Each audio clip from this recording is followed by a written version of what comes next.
Alright, let's go. Dok, paano tong binubuksan tong gas mo? Eh, lapit naman nun din. Paano po kami pag Monte Maria? Approve sa atin ang gas consumption nitong X-Max 300.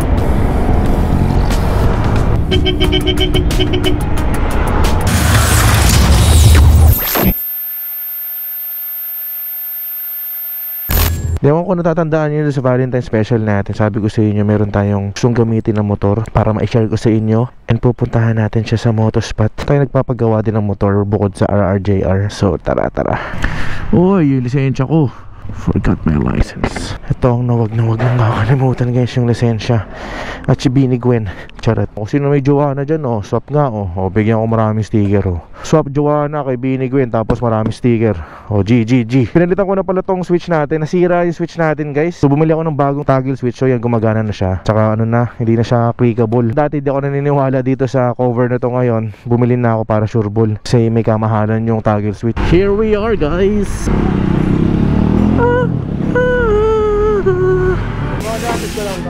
Ha?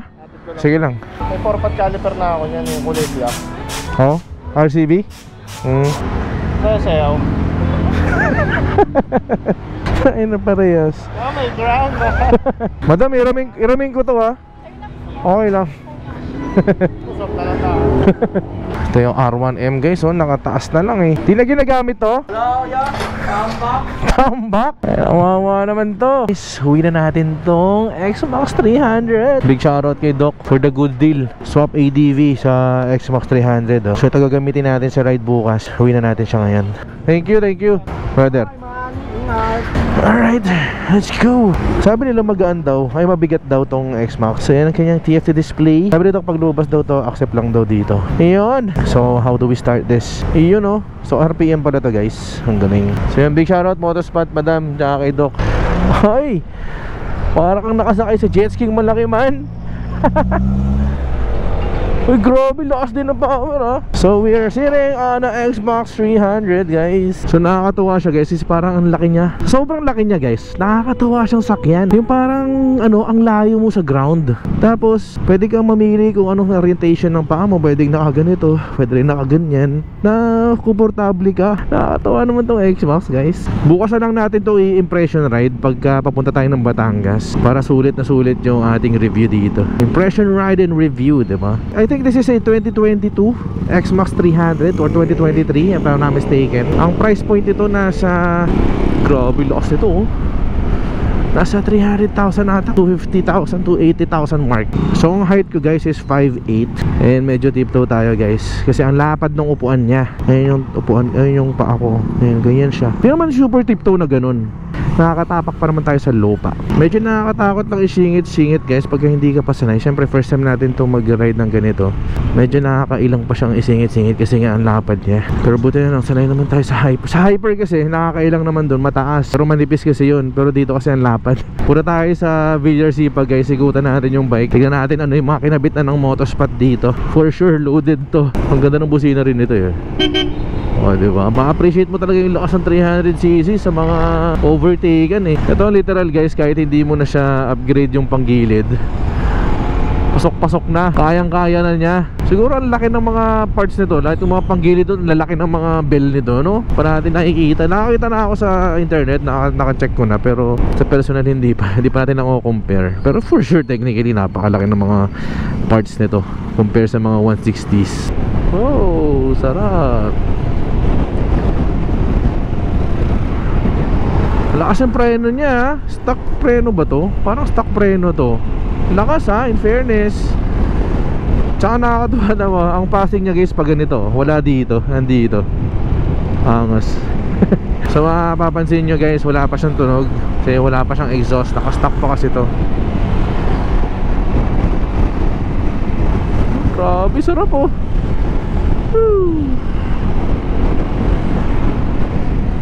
Woo. Sarap siguro to Philippine loop, North loop, lahat ng klaseng loop, lahat ng klaseng long rides. Pero isa lang ata talagang dito bad dito yung fuel consumption. Tignan natin mamaya kung magkano or ilan ang fuel consumption ng isang X-Max 300 average.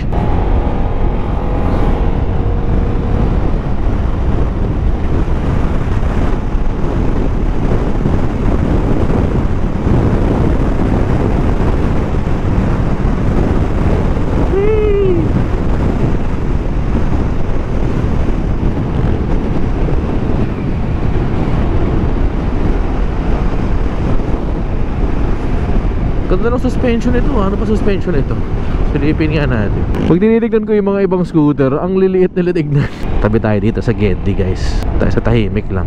Alright. Yun yung makita mo yung traction control. So pwede mo siyang i-on and off, I think. Yan o. And trip mileage, maintenance. Makita mo dyan vehicle info. Then you have yung clock, brightness in unit, system information. Yan, makita mo dyan. So meron ka din music. Makita mo dyan. Yan o. So ang tinakbo na nito guys is 1,958 kilometers pa lang. Meter display. We have the commuter, eco, speed. So pwede mo speed dito guys. So yan o. Para ang lalabas dito sa pangalawang display mo is yung average speed, average fuel consumption, which is 21.6 kilometers per liter. Medyo kinda big bike. Yung Ducati natin naglalaro sa 17 to 18 kilometers per liter. This one is 21 kilometers per liter. Medyo malakas siya compared to mga 160 natin. Doon na lang sa ADV 160 natin, which nasa ano tayo dun right now, nasa 34 kilometers per liter. So yan ang nasa TFT display. Pero itong nasa taas sa display niya guys is yung kilometers, yung gas consumption and the odo. Tapos you have here yung dalawang side mirrors. Alam ko meron talagang side mirror yan dito eh. Ewan ko paano nila ginawa yan, wala akong idea. Yung hazard is nandito. Ayan, ganyan siya, sliding. Then nandito yung passing, and nandito yung high. Yan, tapos of course the busina, turn signals, left and right, and dyan yung MDL. And punta naman tayo sa mga kinabit ni Doc. Sa bigat niya guys, medyo may kabigatan siya, pero carry naman. Pag sinaside stand mo, hindi naman, pag sinasenter stand mo, hindi naman siya mabigat. So ito ang overall look ng XMAX 300 guys. Oh, diba ang pogi, diba? So makita mo, ayan yung iconic niya na muka. Pa-X siya. Yan. Tapos yung windshield and yung turn signals nandun. Hindi ko alam anong model ng Zenlo to eh. Ayan o. Hindi ko alam kung anong klaseng Zenlo yan. Pero Zenlo yan. Naka-stock exhaust siya. Pero doon naman binawi sa rear suspension. In-all-ins tayo ni Motospot guys. So, saan ka pa? By the way, sa lahat ng mga naka-XMAX na gusto mag-all-ins, authorized dealer sila ng all-ins. Original all-ins guys ha. Don't buy fake ones. Ito naman ang rear niya guys. Ganda oh. Di ba? So, basically that's it. Ang lawak ng pillion seat. Ito naman yung upuan mo. Pakita natin yung loob ah. So pag binuksan mo yung compartment ng XMAX, kaya siya kalaki. Kasya helmet dito. Kung makita mo dito, dalawang kasya na helmet guys. So helmet allocation or helmet location. Pwede ka magsalpak ng helmet dito, pwede rin dito. And syempre kung may mga gamit ka, kasyang kasya dyan. Tapos may mga sabitan ka ng mga papeles dito. Yun lang naman. So on to our ride tomorrow. Let's go. Punta tayo ng Batangas City. Nalimutan ko pala sabihin na meron kang dalawang malaking compartment dito, left and right. Dito yung may charger type C and yung USB type. Then isang compartment din dito. So dito ko nakalagay yung cellphones ko. Yung gas lead naman ito rin, para sa ADV. So nandito naman siya guys. Alright, jump sa our ride day. Di ba ang ganda ng ilaw niya, di ba guys?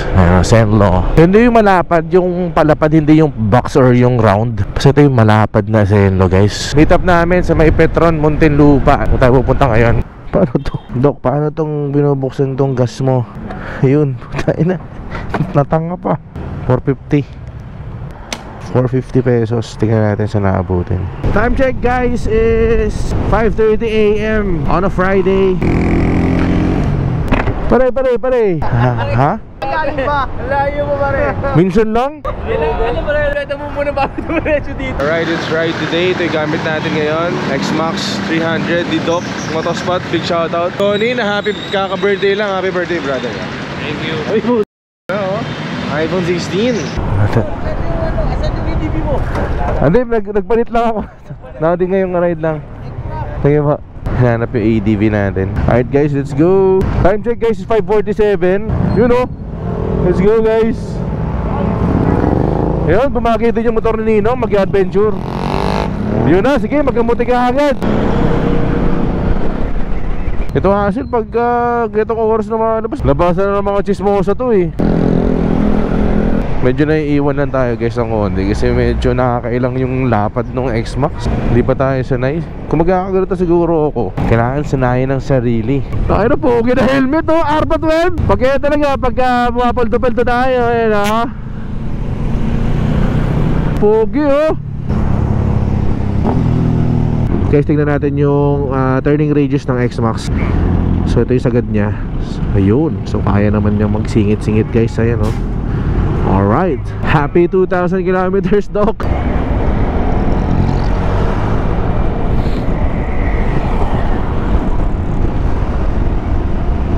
Napaka-angas ng XMAX ni Doc. Napakasarap ibiyahe.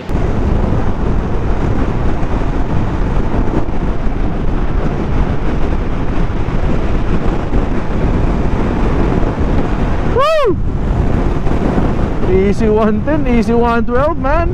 Kahit talaga hindi ka na magpanggilid dito, malakas na rin talaga ng motor na to. 300cc. Nagkulang lang talaga siya sa cc guys, pero pwede na ipasok sa expressway ito eh. Hindi natin masisisi guys yung ibang X-Max users kung ina-upgrade pa nila yung performance ito, kasi siguro mas malakas pa lalo, no? Welcome guys, Batangas, Santo Tomas, Batangas na tayo guys.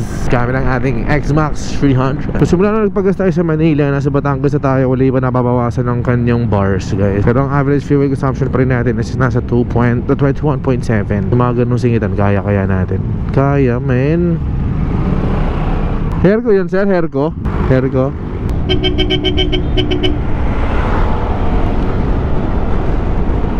Oh, kawawa yung Raptor guys. So paano na to eh, pawili na to eh. Alam ko siya talaga ang Raptor guys, pang ano, pang laruan yan, hindi yan pang kargahan. Ang Ranger, yan ang pang kargahan, mga wide track. Uy, luwag na doon oh.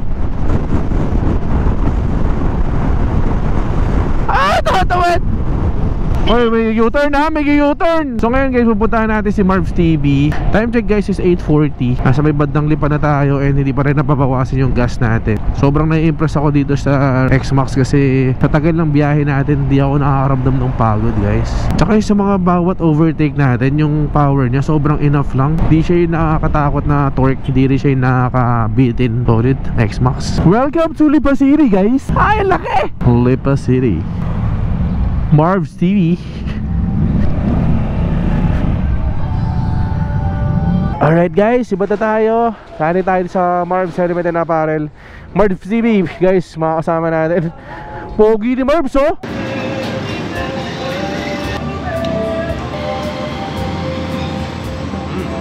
Manalo men. Up ma'am. Benta yung commission nila. Gusto mo ba? Yun oh. Jeep ah. Sila sarap tignan pagka pare-parehas ng jacket eh oh.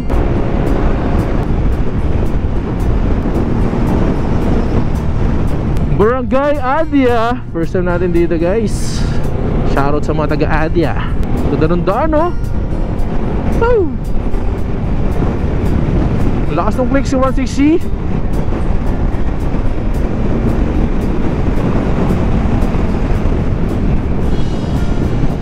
Kurba.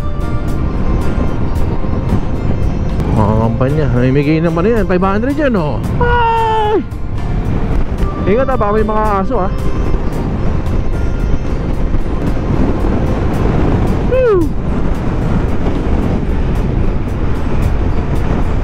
Open.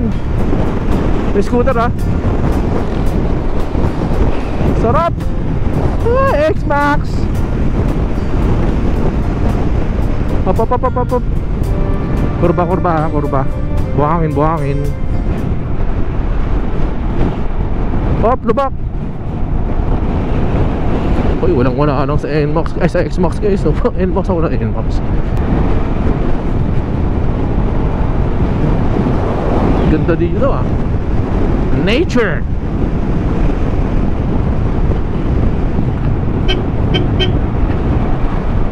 Nabukasan ng isang bar yung gas natin. Pero malayo-layo na rin yan ha? Ang goal natin guys is makabalik tayo ng Manila or ng Las Piñas na may gas. Isang full tank lang, hindi pa umabot ng 500. Guys, so lubak-lubak pero ang ganda ng suspension sa likod. Dito may experience talaga yung napakagandang suspension ng Öhlins guys. Ayun na! Rumaybay na. Hey! Lapit naman ng Dems. Hayop ka. Niwan nyo na si ano, Burbs. Vlogger kayo. Sino kayong sa vlog? Ito po ah. Baby na. Paano po kami? Pa Monte Maria po. Saan po kayo? Manila po. Opo. Ay.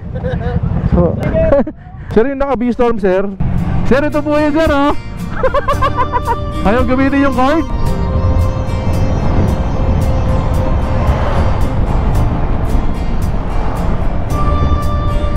Ang laki ng truck. Batangas Pier na yan, Pamindoro na yan. Kaya dito tayo sa may Mabini. Kanan.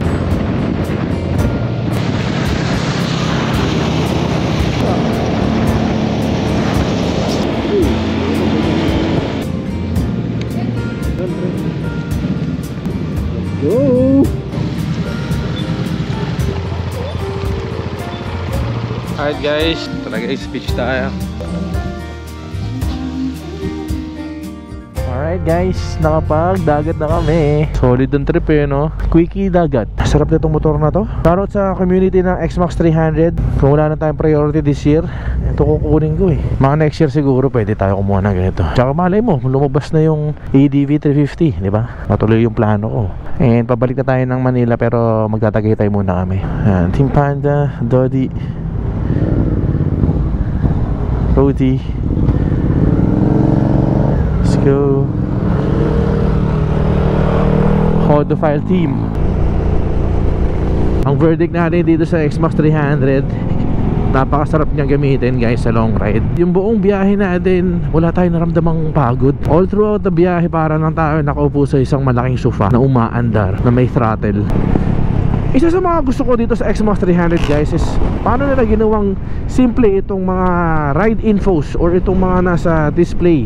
Simple lang nitong RPM na parang meron kang shockwave dito, tapos yung speedometer, tapos fuel, diba? You know? So, tapos ito yung ganyang form ng cockpit mo, nakakapag ganyan ka, relax. Overall, ang sarap. Para sa akin, di mo na siya kailangan pabilisin. Yung stock power niya itself is enough na para sa mga ganitong klaseng ride. Even siguro mga long ride like mga North Loops or yung iba't ibang klaseng loops. Sa corners, di naman siya mahirap i-banking. Actually, sumusunod lang siya. Nakakailang lang siya at first, pero I guess if you have this kind of bike, masasanay ka na lang din. Very easy sa kanya yung 100. Konting piga lang, nasa 100 ka na. Sa gas naman, di naman masyado, feel ko, yan, sa gas na yan, makakabalik tayo ng Manila yan, makakabalik tayo ng Las Piñas na hindi tayo zero or kailangan magpagas ulit. So, approve sa atin ang gas consumption nitong XMAX 300. With all these modifications na ginawa sa suspension, like sa Odins, okay na yan eh. Tapos MDL lang, okay na yan. Para sa akin, di mo na kailangan nga ipapipe to, kasi kung gusto mo ng peaceful lang na ride, ito na yun. Di mo na kailangan ipapipe, baka mabingi ka pa dun eh. Siyempre malaki-laki rin ang makina nito. Whereas pagka-stock, di ba? So again, big thank you Doc Joben, Madam Erica ng Motospot for lending me this bike para ma-share natin sa mga subscribers natin yung experience dito sa XMAX 300. Sa mga hindi pa nakasubscribe kay Motospot guys, ma-follow na lang sila sa Facebook. Nalagay natin yung page dyan. And madalas dyan tayo nagpapagawa din sa Motospot ng ating ADV 160. So marami na rin sila pwedeng gawin sa mga ADV 160 nyo. So if you have any issues or may gusto kayo pagawa sa mga ADV nyo, accessories man yan or mga panggilid, ganyan, don't hesitate to message their page. Hey,